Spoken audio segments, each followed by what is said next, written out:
Hey guys, so it's Thursday, which means it's a sales tip day. We're still here in the coronavirus. Some states are starting to open up, which is great.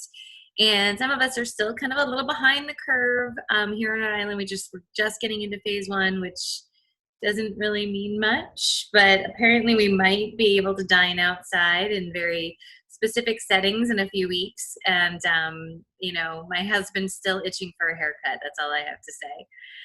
Anyway, I want to talk to you about a story that I tend to love, and I love working with producers on this. It's the story of your why, and I've struggled with the whole find your why, find your why. Me and my husband don't have kids.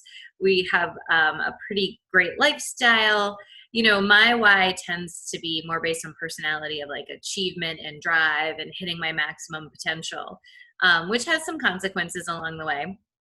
But, when we think about the why, I completely resonate with this one idea, which is if you're a producer and you have a sales goal, what's the idea of hitting it? Well, you know what? If I don't hit my goal, what happens? Is there any negative consequences? In many agencies, there's not.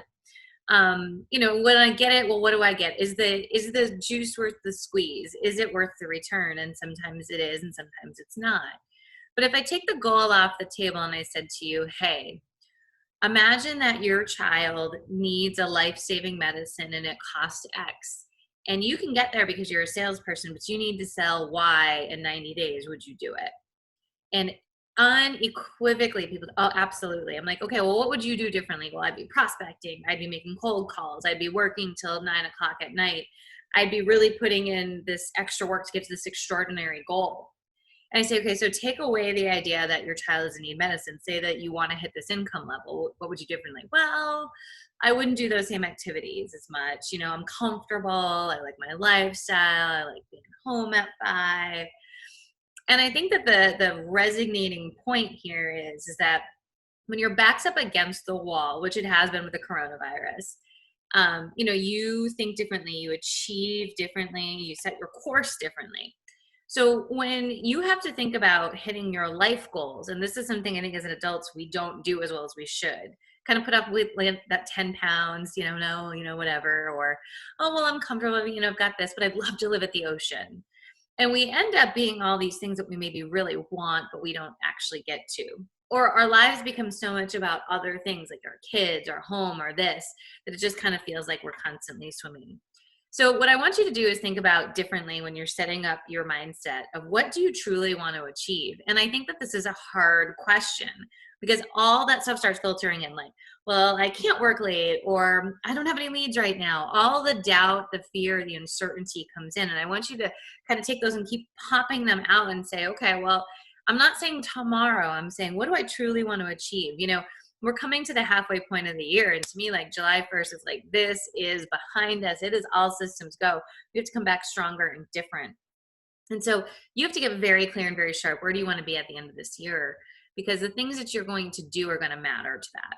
And I think sometimes we think so big, like it's got to be all or nothing. Like we have to work until 10 o'clock at night to get that done. Or I have to go here. I have to do these things I don't want to do. And I often find that a lot of times it's the blocking and the tackling. It's those baby steps. So really think about it. Like when you set your goal, say, okay, now say it was life-saving that somebody you cared about deeply needed you to make this type of money to get there. What would you do differently? And then back your way and say, well, okay, well, those are extraordinary circumstances. What can I do that's in my control? I just have to make a commitment to. And so when you think of it that way, your world changes a little bit. So that's your sales tip for the week. And we'll see you on Friday. One more thing, I almost forgot. We're so excited. We're launching our online school to clients. So if you're a past client of APP, our online school is available at 50% off. We want to say thank you to our clients. So any past client of APP, 50% off. Watch it for your email. You're going to get some notifications on that. Get in the online school. 50% off is the best discount we're ever going to do. Ever. It's to say thank you to our loyal clients. For those of you out there that aren't clients, go check out the school. You can also purchase seats right now, but we're kind of doing a big rollout to our clients to get them access first since they've been so loyal to us. But definitely pop us a line if you have any questions. Also, too, we want to hear questions from you. So if you want me to tackle anything in these videos, please send them along. We love new content, and it's going to pay off big time. Also, I'm still available for Zoom calls. So if you want to have a little pep talk with your team, let me know, and I'm happy to hop on. Thanks so much, guys. Have a great day.